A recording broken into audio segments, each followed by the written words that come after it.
छत्रपती शिवाजी महाराज सर्वोपचार रुग्णालय सोलापूर सिव्हिल हॉस्पिटलमध्ये कामगार कर्मचारी डॉक्टर कमी आहेत, तसेच रुग्णांची योग्य पद्धतीने उपचार होत नाहीत।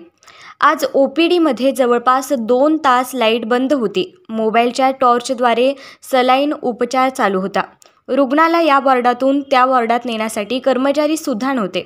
आम्ही स्वतः रुग्णाला घेऊन गेलो व तसेच तिथे फरशीची मोडतोड झालेली आहे। सोलापूर जिल्हाधिकारी यांना आमची विनंती आहे, छत्रपती शिवाजी महाराज सर्वोपचार रुग्णालय हे सोलापूर जिल्ह्यातून मोठा हॉस्पिटल असून सगळ्या राज्यातून उपचार घेण्यासाठी इथे रुग्ण येतात, परंतु या ठिकाणी कामगार कर्मचारी व डॉक्टर कमी असल्यामुळे त्या रुग्णांची सोय होत नाही। लवकरात लवकर कामगार कर्मचारी व डॉक्टरांची नवीन भरती करण्यात यावी।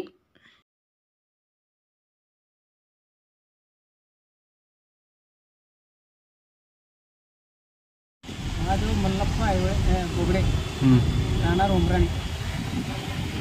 काय झालं होतं? त्यांना काय एकदम झटका आलता। इथं आणल्यावर काय सुविधा नाही? कायच भेटलं नाही। 2 तास असं हाय असं बसलं होतं।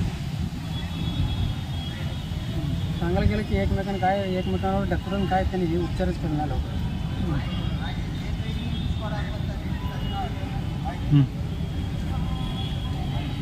सोलापूर छत्रपती शिवाजी महाराज सोपचार रुग्णालय अर्थात सिव्हिल हॉस्पिटल या ठिकाणी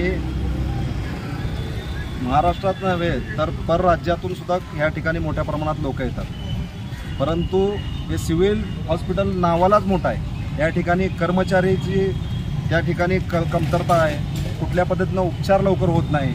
आज जवळपास 2 तास हे तातडीच्या सेवेची त्या ठिकाणी वार्डाची लाईट गेली, जवळपास 2 तास त्या ठिकाणी अनेक जे रुग्ण आहेत ते अनेक जे पेशंट आहेत त्यांचे एवढी मोठे हाल झाले की त्या ठिकाणी काय दिसत नव्हतं, काय सलाईन कुठं चालू आहे, काय म्हणजे उपचार घ्यायचा काय नाही, नेमकं काय त्या लाईटीमुळे कळत नव्हतं। परंतु या ठिकाणी त्या बुगडेला ॲडमिट केल्यावर तो मामा जो असतो वॉर्ड बॉय सुद्धा नाही, या स्वतः नातेवाईकांनी आम्ही त्या ठिकाणी या तातडी सेवेतून ए ब्लॉकला ॲडमिट केलं, म्हणजेच हे नावाला मोठं आहे।